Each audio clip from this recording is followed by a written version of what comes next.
Welcome to a brand new episode of The Human Under the Scrubs.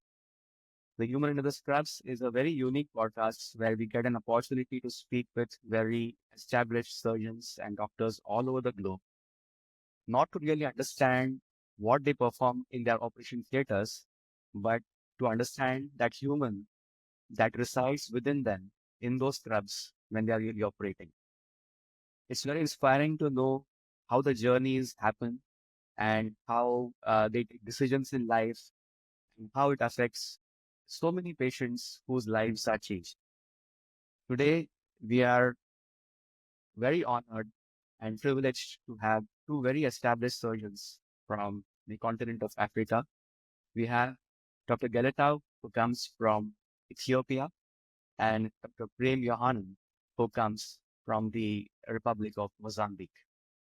It's a pleasure to have you, Dr. Geletaw, Dr. Prem. You know, I'm just thinking that I'm a physician here sitting in India. We have two great surgeons for coming from a very different continent, different countries within the same continent. I'm getting this feeling as if I'm sitting on an airport and we happen to just meet each other, waiting for our flights to be boarded. Uh, for our audiences, Dr. Prem Yohannan, he has his origins in India, and he has done his graduation from the very renowned Armed Forces Medical College, very close to me, that is in Pune. It was one of my dream colleges to be, but I could not make it. And Dr.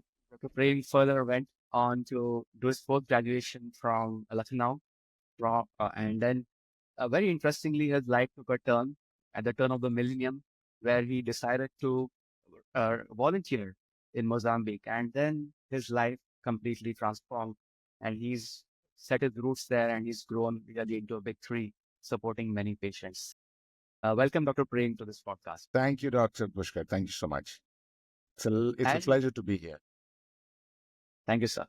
And Dr. Geletaw, who comes from Ethiopia, has had a very impressive journey. We were just talking before you, Dr. Prem, joined, and uh, he has done his graduation on a countryside, but he went on to do his further schooling, graduation, post-graduation from the University of Addis Ababa. And this Addis Ababa for me, Dr. Geletaw, was a very interesting name because when we take flights that fly and we see that name which displayed on the maps that the flight is taking, it creates a lot of interest. So I was very pleased to see that I'm going to speak with a surgeon who comes from that place. And then further on, you went on to do your fellowships in Canada, where you worked for a year, and you were actually requested or maybe asked to come back because there was a shortage of surgeons and patients waiting to be operated, and you could not spend more time, and there was duty on call, and you had to come back. So that's Dr. Geletaw for you, surgeons from very different backgrounds. Very happy to have you, sir, on this call. Thank you very much, Dr. Pushkin. It is a pleasure to be here. Thank you. So probably I'll just start with Dr. Prey. I mean, both of you have seen the world of education and surgery from the different parts of the world. You have really diversified your experiences. Uh, like you have been in India, you've been in Mozambique for so long. And Dr. Geletaw has experienced, of course, Ethiopia as well as Canada. So when you look at these different geographies, do you see that there is a very wide disparity of education in different countries, or the way education is delivered? Though the core of it is, of course, the patient should be happy, they should heal. But is there a very big disparity that you see? Probably I can start with Dr. Prem. There are great disparities depending on the geographical region where surgical education is being done. And one of the main things is the manpower to train. From where I am in Mozambique, at the time when I got here, more than 2 decades ago, there were only three fully trained Mozambican orthopedic surgeons, and there were some foreigners who were they were working here temporarily. But the training program was completely dependent on very few people. So it was not possible um, to train a large number of um, postgraduates in orthopedics, or to train someone in orthopedics as a specialty, simply because there was a huge workload that had to be looked after by these qualified surgeons. And on top of that, there was the additional responsibility of teaching. Now, if you look at the Indian model, there are so many more orthopedic surgeons in India than there are in this whole country. Probably just a single city in India would have more orthopedic surgeons than all the orthopedic surgeons put together in Mozambique at the present moment. At the present moment, we have reached. Thankfully, we are about 35 orthopedic surgeons who are fully based in Mozambique, and we've got another 15 or 16 surgeons who are here uh, on a part-time basis. They stay for a couple of years and then they go back to their country of origin. So the situation is much better than what it was before, and that actually causes an acceleration in the process of surgical education for the future generation. So now we are able to train in the whole country at any stage. We've got about 15 to 20 orthopedic residents who are being trained in this specialty. Whereas at the time when I had started off here, we could only take one or at the most two residents to train. So it is different in that in some geographical regions, because of the volumes of already existing trained specialists, that is the factor that decides how much more you can train. So yes, it is vastly different. Thank you for that question. Yeah, great. Thank you, Dr. Prem. I think you mentioned right. I mean, normally in medicine, more the exposure, better the training. So volume one way works better. But as you rightly mentioned that the experts should also have the time to speak and talk to the mentees so that they are able to learn from really learning a structured fashion. And there's where you saw a disparity, but it's improving now in Mozambique. And Dr. Geletaw, you experienced both Ethiopia as well as Canada. Uh, what was it a cultural shock for you when you went to Canada? What was the experience there? There is a huge disparity from place to places, especially when you go from Africa to Europe or India or somewhere.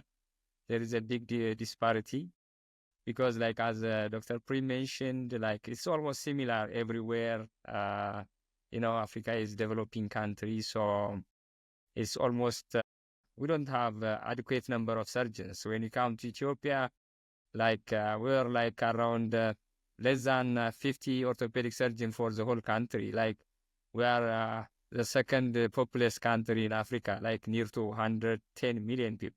While I graduate, almost it's around 20 surgeons. The whole surgeons are in the city, and most of them they are not operating. Most of them just they treat patients non-operatively. So when you go to Canada, just after I finish my graduation orthopedic surgery, just it is totally different world. What's the difference is like from surgeon to surgeon, and the other thing is the place where the infrastructures and the human made, like the nurses, people who are being together, it is totally different. So it's a huge difference from place to places. Yeah. Absolutely. I think, I also got an opportunity to work in Germany for a year. And I had come from where I had done my post-graduation in medicine. And then I went on to do work in Germany. And there, what conspicuous difference I found was that it was a very system-centric approach. And in India, it was more uh, of a patient centric. So the insurance was covering everything for patients in Germany. So it was just following the systems, the protocols, and treating the patients. And but in India, we had to take into account so many things as to the paying capacity of the patient. And of course, now insurance is penetrating more in India, but that time there was a big difference. And whatever was medically indicated, there was no questions asked and it was done. And that was a good learning for me that happened when it was Germany. So there's definitely a big disparity when we travel across continents and see uh, how things happen. But Dr. Prem, when you are training surgeons now, You have different mentees who want to learn from you. Uh, Now, how is it that you're seeing a difference in the way you learn and they are learning? Just for example, no, I had to do some duties at a government hospital in COVID times. And when I was doing a duty there, I found the undergraduate students there who were performing duties.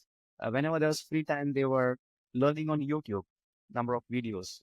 I went to my medical college in the library. People were more on their mobiles learning from YouTube. And today we have different learning techniques like people learn language from apps like Duolingo. So do you see that there's a big difference in the way students are learning today as compared to how you learned medicine? That's another very good question and something that I feel strongly about. Yes, things have changed a lot. When I was doing my post graduation, for the thesis, we had to work on a computer, and that in those times the computers were not. I mean, they were cumbersome and slow, and there was hardly anything called the internet search engine. So all the information you had to get from a library. So that means you had to physically go to the library, find out what journals were available, and look for the material there. So now information is available on the fingertips, and I like to sometimes joke with my undergraduate students, not that much with the postgraduates because they have a tendency of remembering more than the undergraduate. I say that you must be careful uh, not to develop the 3G or 4G or in the future 5 or 6G intelligence. That means as long as the satellites are working, as long as the internet connection is up, you know you are a very good, knowledgeable doctor. But the moment the connection fails, then all the information is left on the net and it's not accessible. So um, in the practice of medicine, especially in surgery, much of it has to be, in the random access memory. It has to be available to you uh, at the time when you need to do it. And I insist, especially now, undergraduates, of course, I play with them in that way. But for the postgraduates, I tell them, listen, the protocols that we are talking about is not something that you need to keep writing about or sticking it. It should be in your head. Just the basics of that. One of the interesting things about orthopedics is that it is a very practical specialty. It is not like internal medicine, like Dr. Pushkar. I am sure that you had so many uh, theoretical things to remember, but in orthopedics, it's more like, the basic rules have to be remembered. And if those rules are remembered, memory always has to be used. Even if we go in for the latest technology, there is a certain amount of skill that can only come from your memory, from your thinking process. So I think the newer students should remember the point that we cannot take for granted uh, the presence of the technology always, and we should prepare in for the eventuality that it is not present, that technology is not available to help you out. As long as it is available, of course, it's a great thing. We must all make use of it. There is no reason to hold back on the use of the latest technologies. But at the same time, in the field of medicine, especially, I think that the students, the modern students, the current day students, should rely on their memory and their capacity of recollecting by reading over and over again, I think. Absolutely, sir. I can't agree more because I was just reading this article on how artificial intelligence is kind of influencing medical learning, and there was a very interesting mention about some. Okay, there was an interesting mention about automation bias.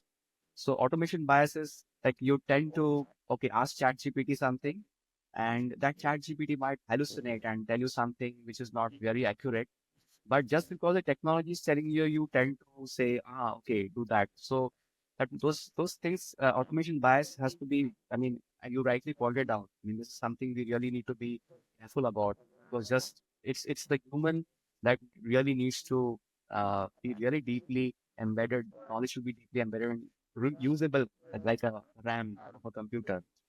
Perfect, sir.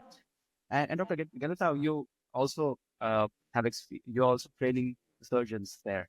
What is your experience about the way things have changed from your how you learned and how to date?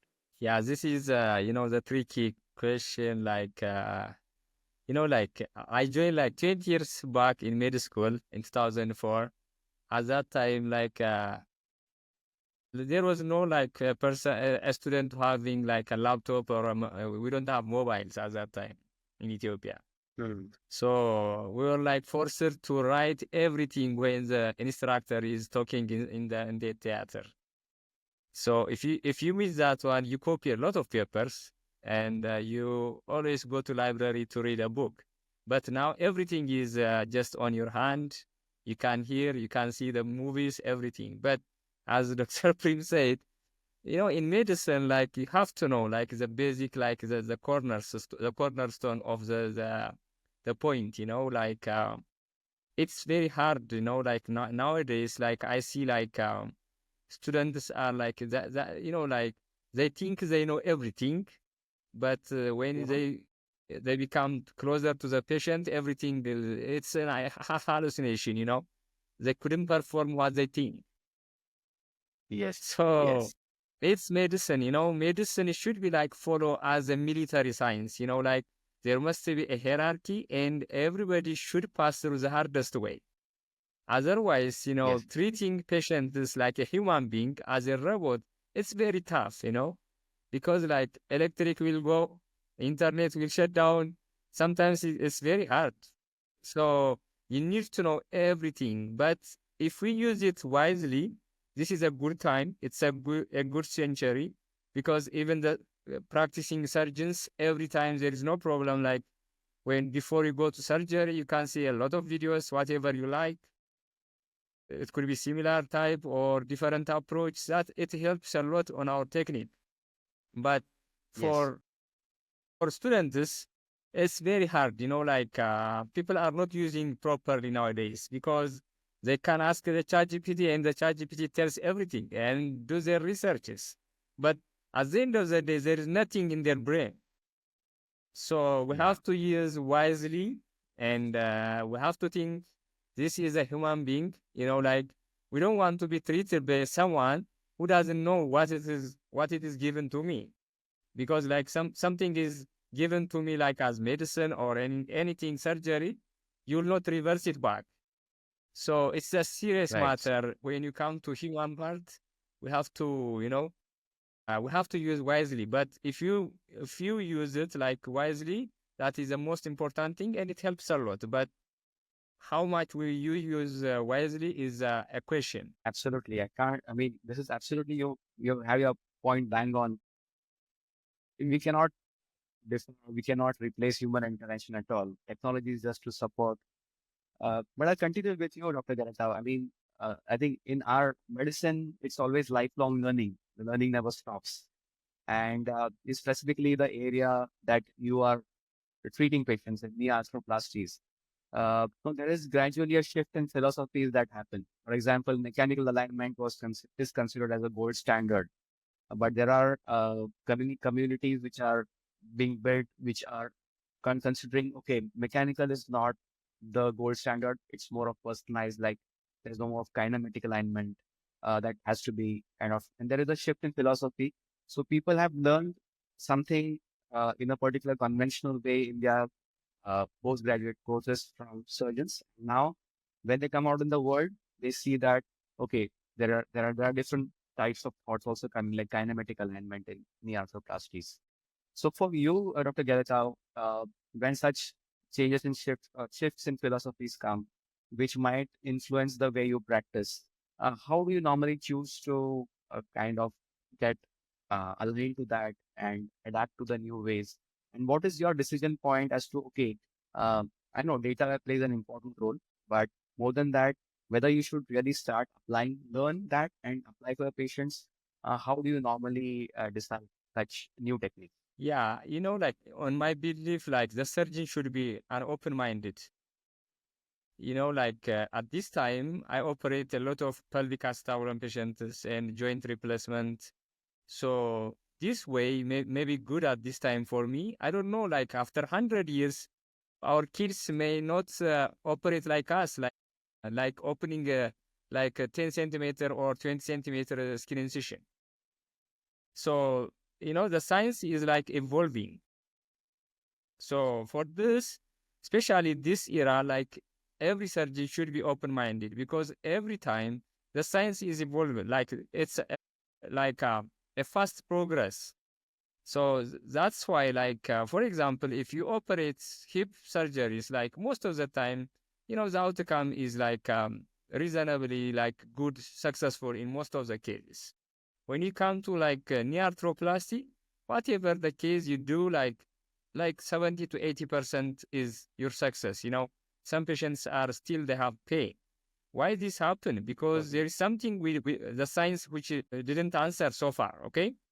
So for this, I think we have to be open-minded, and we have to align with the new technologies and new techniques, whichever comes. So that will change. Like when you see orthopedics, it started from the local healers. There was no like orthopedic surgeon by that time. They were like holding fractures by bamboo. But through time, that was stopped, and still it's working, but it's changing every time. So there are a lot of concepts coming, evolved every time. But as a surgeon, like always, you have to be flexible. And which one is good and which one is bad. And we have to be like, we have to um, check with the evolving evidences. So that will answer the problem. Otherwise, sometimes some people, this is the way I do and I have to continue. That's not right. There are a lot of philosophies that are coming. If it is like, for example, if you have like, there are a lot of people nowadays are moving to anterior hip approach than lateral or posterior. Why people are shifting from lateral or posterior to anterior? So what is the drawback? For how long that change will continue? So it should be evidence-based, but as a surgeon, we have to be open-minded and follow the patient safety. I think, yes, I think adaptation is the kind of key to, I would not say survival, but being able to be relevant for the current times. And has that been your experience also, Dr. Prem, when it comes to adopting, say, kinematic alignment in your practice? Oh, yes, absolutely. I have almost identical thoughts with Dr. Geletaw on this matter. And I especially agree with him on the point that any new change should be based on evidence. Because it should be based on evidence, because we have to accept two things, two basic facts. One is that technology will progress, whether we like it, don't like it, comfortable with it or not comfortable with it, it will progress. It is a natural way of going. So what is a fact today, what is today considered to be the gold standard, will not be the gold standard tomorrow or the day after tomorrow. So that's, if we accept that first point, then we should also be able to accept the second one, that no surgeon is eternal. So that means that there is only until a certain point that a person will be able to follow the technology, until he slowly goes uh, into the older group, and he should be able to realize that, okay, I am following this evidence-based treatment, and I will follow it till it is still reasonable and it gives the best possible results in a situation. At some stage, for example, at some stage, I'm in the past, for example, laparoscopic surgeons might have had such better results that people would start to question themselves: like, is it worth it anymore when there are these facilities available in almost every place? In Mozambique, we don't have those facilities, so we still do the open cholecystectomy in general surgery. But in many places in India now, and almost every place, probably in Europe and the United States and Canada, have these facilities. So it is slowly becoming redundant. So that question has to be answered by each individual practicing surgeon. It's a difficult question to ask yourself as to how far you can keep up with that technology. And like Dr. Geletaw was saying, it has to be evidence-based. So just because someone is doing the latest technology, it doesn't mean that it is automatically better than the one that is already being done, because the evidence has to prove to that. So if you Right. ask me, what is the turning point when I would adapt, or I would recommend a surgeon to adapt, it would be a randomized controlled trial showing beyond doubt that that method is better. In orthopedics, we are lucky that the rules hardly ever change. It is like uh, you see, there's this joke that I had heard many years ago, in which it actually happened in India. It happened. Mhm. There was um, a woman who was in labor and in a train, and one of the um persons who was in that same compartment was a general physician of about 40, 45 years of age. He was a general practitioner coming from a village. So he immediately jumped in. It was, I think, primary or something. It was a slightly complex case, but anyway, he managed to do that delivery, and it had a good outcome. But there was some issue, some little issue. Someone decided to take him to court and say that how come you manage, even though you're not a gynecologist, why did you go and do probably an episiotomy or something other else that he might have done? So he was in court, and the lawyer he came and asked him. It was actually an anecdote from forensic medicine. Our professor used to say it. It's a real life incident. It happened at some time. So the lawyer asked in front of the judge, asked the doctor, listen. You've done your general medicine many years ago. Yes, I've done my general medicine almost 20 years ago. Okay. So, and you have not conducted a delivery in the last 20 odd years, have you? So the doctor says, no, I have not. So this is the first case that you have conducted a delivery to in so many years. He says, yes, yes. So how can you be so sure that you would have done the right thing? Mhm. That's the question. So the doctor responded. He said, "Look, as far as I know, the the labor, the procedure of labor hasn't changed in the last 20 years. So there's no particular reason to think that I wouldn't have given a good result." So the point is that in orthopedics also the basics have hardly ever changed. Like for example, Dr.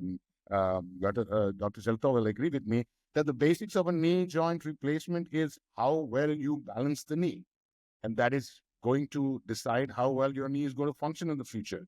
So whether we do it using a computer or a robot, or whether we do it the conventional methods with intramedullary or extramedullary alignment, as long as your knee is balanced, your results will be good. Now, if you have a computer, if you're used to doing a computer, you'll be able to do 3 or 4 cases in a day, or maybe even more. But if you're doing it the mechanical way, it would take slightly longer. Then the when your results are not guaranteed to be equal to that of a computer assisted one, that's the point in which you must say that, look, now we must go to the next technology. So it is all based on evidence, and I completely agree with Dr. Shilito on this. Fantastic. And Dr. Geletaw, on the same lines, where when you came back from Canada, because you were used to the working, or you had learned from a different infrastructure there, and then you had to apply that in Ethiopia. I'm sure you have made those changes, brought in the best care for your patients. But in the initial days, did you have to struggle? Uh, I mean, make some adaptations to even apply what you learned in Canada to Ethiopia, and any interesting incidences that or examples that you can narrate from that time. Yeah, like before I went to Canada, like in Ethiopia, we don't have like subspecialties in orthopedics. We have like few general orthopedic surgeons. Even most of them just they were not treat patient operatively. Just most of them trained non-operative treatment. So that was the thing that I was forced to go to Canada, and I finished there. So my fellowship. So I did in pelvic acetabulum and joint replacement surgery fellowship. So, like when you go to Europe or Canada and North America, most of Ethiopians or anyone who from Africa, why you go back to Ethiopia? That is a big question. So everybody like, why not you remain here in North America? So that was a big challenge. So I decide on my life, like, because everybody said, do you have kids? Yeah, I have At that time was I have one boy. So for your boy, you shouldn't go back to Ethiopia again.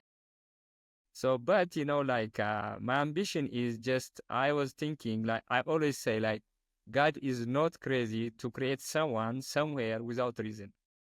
So I believe on that. And so I decide back to Ethiopia. So at that time, we were only like two surgeons for the whole 120 million people.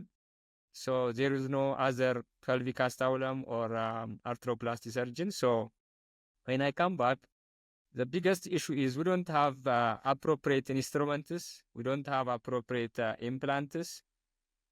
So it was very tough time because English in Canada is totally different than in Ethiopia. For example, if you fix a pelvic acetabulum, you need to have a CR. We don't have CR. So I was like, it's a must to decide how to adapt things. So I use the pelvic model in Drop instead of the CR. One of the my resident holds a pelvic model, and I always just mimic the model, the 3D model, and I send the screw. So that was a trend. So even at this time, I use rarely the CR because I adapted almost using my mind to a custom. Because when I was in Canada, like for every screw, you need to have 3 shots of X-rays. So that was a challenge. And the other challenge was the infrastructure. You don't have like appropriate OR table, don't have CR, and there was no trained people with you. So it was very challenging. But through time, since I was ambitious to change the problem in Ethiopia, so things are become better and better. But in the beginning, it was frustrating. So you are operating pelvis. Sometimes you need like the vascular surgeons. So it was a challenge. But through time, things are changed, and the challenge is becoming easier and easier. But during the first arrival, it was very challenging time. Yeah. And really, what touched me, Dr. Geletaw, was that your decision was driven by a very great purpose. Usually, in many people, that decision is driven by desires. They look at the shining side of the world, and maybe they look at a better future there.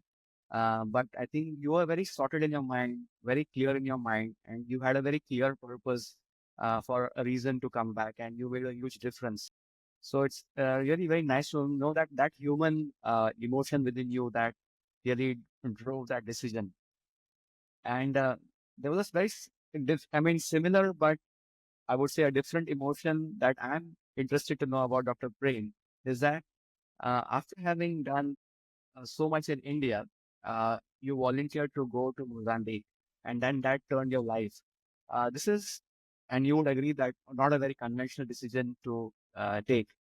I'm trying to go in your mind at that point of time and trying to understand how you took that decision and what was going in your mind that time. Yes, that is a question I have been asked in the past. But first of all, I'd like to congratulate Dr. Geletaw on the wonderful work that he's doing in Ethiopia.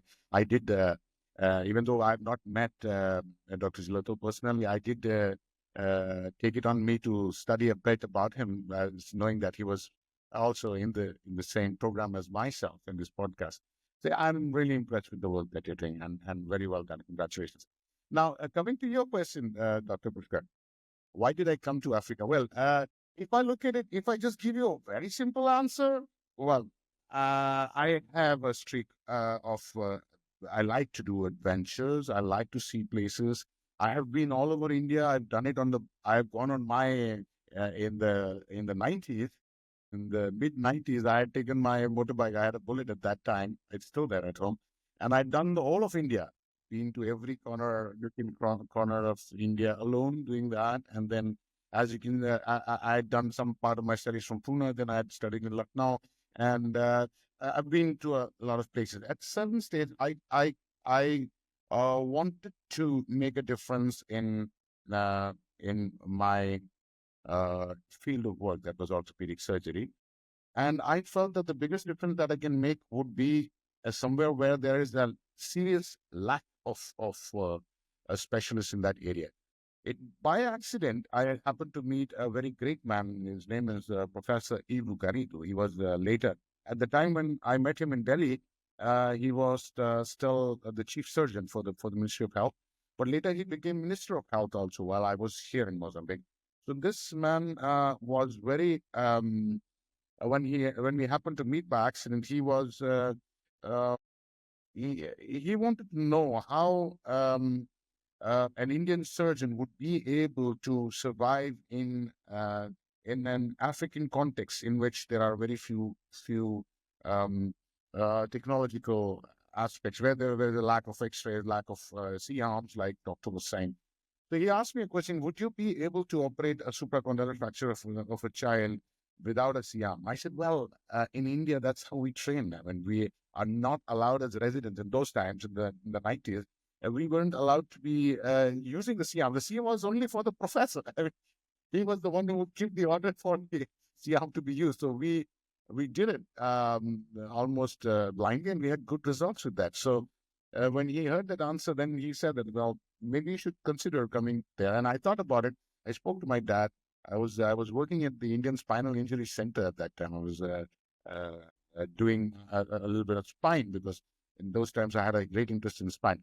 So at that time, then I decided that I will come here for 2 years to Mozambique. I came and I loved it so much and I stayed. And why I loved it? Um, well, I think that the work-life balance is one of the most important aspects. We are all humans, and um, in especially in certain regions of the world, surgeons are expected to, be spending 80 to 90% of their waking time doing surgery or working in the profession. Yes. And here in Mozambique, where I am, especially at this stage where I've already helped in training a large cadre of orthopedic surgeons, I am able to use my time more holistically. Mm-hmm. The work that I do satisfies me. At the same time, it doesn't tire me out. So I can do a lot of other things at the same time of being an orthopedic surgeon. I think that work-life balance is very important, especially for the youngsters who are coming into the professions now, because as you know, burnout rates are increasing in the West. Yes. And now in the East also. And I suppose we will not, hopefully, and I would think that in Africa, the burnout rates would be uh, lower than the other regions because the work-life balance is much better. And that's one of the reasons that I stayed on for the years that I'm here. Thank Yeah, you. I mean, thank you. Thank you, Dr. Prem, for sharing that. I mean, what really stands out is that, first of all, they say that there are 9 human needs. One of them is adventure, and I can see that, of course, that is an important human unconscious need within you, which led to your decision to come, and that also satisfies your other need of having the work-life balance. And I'm so happy that uh, and that the way life has shaped for you based on how your needs took your drove your decisions. And I know that you also play the guitar. You are a certified scuba diver, uh, and there's so many that reflects the adventure person within you. Does that adventure also reflect when you treat patients? Are you really keen to do something which is very uh, maybe not a textbook, but something that has to be done, and it's just an inner impulse that, okay, no, let me go that. Maybe it's not there, but I believe that this might help the patient. Does it ever happen in your life? Dr. Pushkar, I won't deny that sometimes I might feel that I am able to do something, but I Yes. try to keep that in check. I do not try the adventurous streak in the treatment of patients. I do stick to protocol. And what's more important is that as a professor of orthopedic surgery, I have to especially be following the protocols. If I do not, then I wouldn't expect the students to follow them either. So no, I don't experiment much. But there have been situations in Africa you have to come out and make inventions to get out of a problem. For example, we recently created a C clamp for the pelvis. We couldn't get anyone important, and they were so expensive, and many of them, um, basically the price. So we went ahead here in our department, and we created our own C clamp, which we are now using. It's a very simple device. It's used in open fractures of the pelvis, basically the open book fracture, the injury of the pelvis. It's a straightforward thing, and we had to do that. So that I think I wouldn't have done anywhere else except here, because there is that. Well, if you call that to be a certain degree of adventure, yes, then in that case, yes. But otherwise, in treatment protocols, I stick to the to the Yeah. established flag. Yes.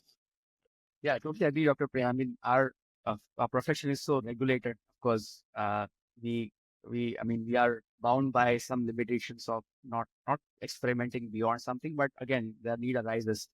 That brings me to the last part of our conversation here, and Dr. Geletaw is basically you are working in an environment where you need to also adapt and make those changes when you're and what I have learned from my design thinking is that wherever you need to do certain adaptations, that there is a place for innovation.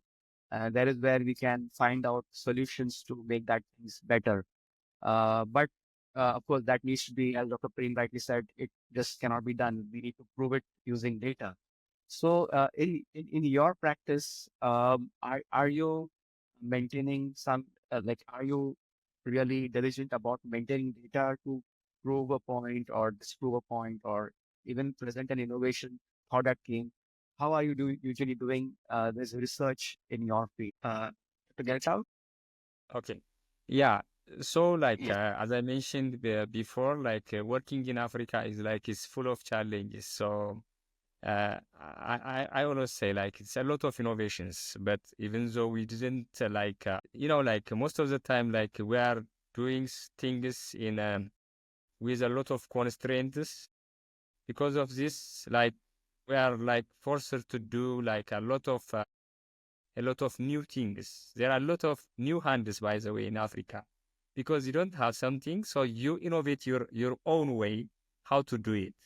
So these are things like maybe like you may not see in Western parts, like in developed countries. But the problem is like we do in our day-to-day practice, but we are not like published or something. Like for example, just nowadays, like TB is like disappearing from the books, TB illness, because like it's not a problem of the developed countries. The same thing in orthopedics. There are a lot of things. Still, it is like we are doing in a way what we can do with limited infrastructures, but we are not showing to people.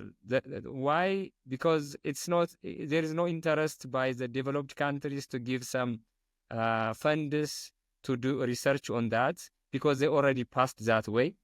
But sometimes we have newest techniques that may be good to accustomed to the developing techniques.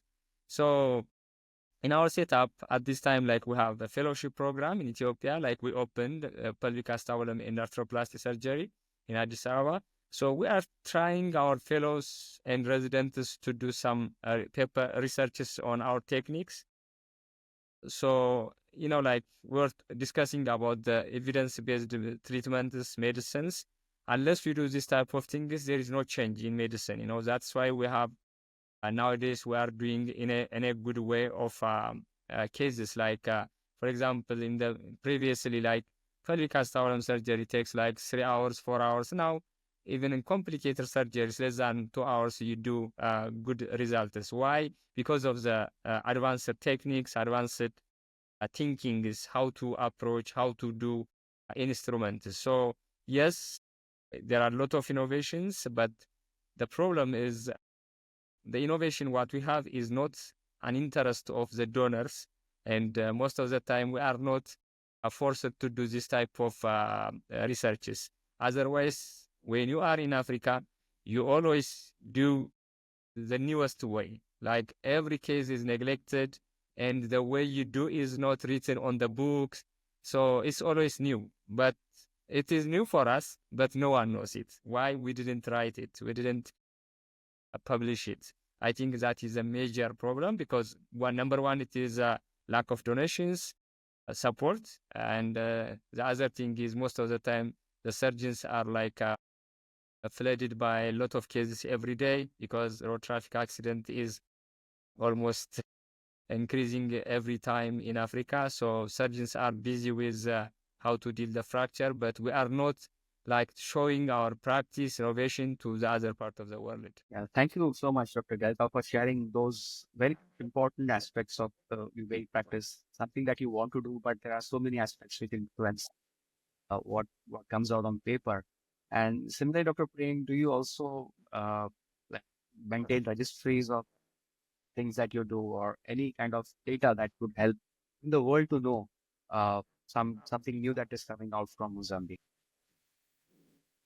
Yes, we have a rudimentary registry. We because there are just three hospitals where these surgeries are done, the joint replacement. So we have got we are in touch with the patients who are operated. We follow them up regularly, but we have to formalize it. We have to make it internationalize it. We have to follow the same pattern as other registries, which we are not doing at the present moment, unfortunately. Hopefully, we will have something more up to date in the coming months. Now, regarding one of the aspects that when we talk about how international orthopedics or how international medicine has a ripple effect or rather a tsunami effect, not even a ripple, a tsunami effect on the practice of medicine in Africa. This is a point that I've made in a couple of uh, places, including in Canada. I spoke at the Bethune Roundtable, I think it was in 2019, where I spoke in a debate where we were talking about what is the effect of surgical courses that are run by people who are coming from more developed nations and who are coming for very short periods of time for training courses. So it was a big debate. But what I feel very strongly is that countries which have got more uh, uh, access to technology, more access to human resources, and most importantly, more access to money, have to think very carefully when they tread on the African medical landscape. Reason being that the habitat is so small that the symbiosis of the sector, the government sector with the charitable sector, with the private sector, it is so fragile that even a small amount of uh, change in that could cause a complete collapse of that thing. Let me give an example. For example, I am a very firm believer that if you want cataract surgeries to be done or you want to solve the blindness problem in Africa, you can't do it by doing 20 cases in one trip of 1 week because the cost of that trip would be about 25 to $30,000 with the number of surgeons who are coming. And for that amount of money, you could train the 25 to 30 surgeons. I mean, it's not expensive to train surgeons in Africa because salaries and everything is more accessible. So with the training of with 20, 30 surgeons in ophthalmology, they can solve that problem in the next 20 or 30 years of their practice rather than five surgeons coming in from, say, from any other country and trying to solve 20, 25 cases. That is not the approach to it. Similarly, the export of patients or the export of the affording patients to other continents for their treatment, that brings about a very difficult, a great difficulty in the local environment because it becomes competitive, you know. And then the patients who go out abroad and they get treated there, that is actually causing lesser number of surgeons to be trained here or lesser number of cases to be done on the African soil, which is not what we should be looking for. We should be looking for progress from the African context, not uh, being charitable in the sense that it negatively causes that it instead of giving a benefit, like I said, instead of treating 25 patients, 25,000 patients could have been treated over the next 20, 30 years if that amount had been spent in the right manner. So similarly, if the export of the patients to other countries is going to harm the natural development of a speciality within Africa, then we have to look at it with the required amount of skepticism. That's what I feel. Yeah, I wonder if I've been able to make myself clear.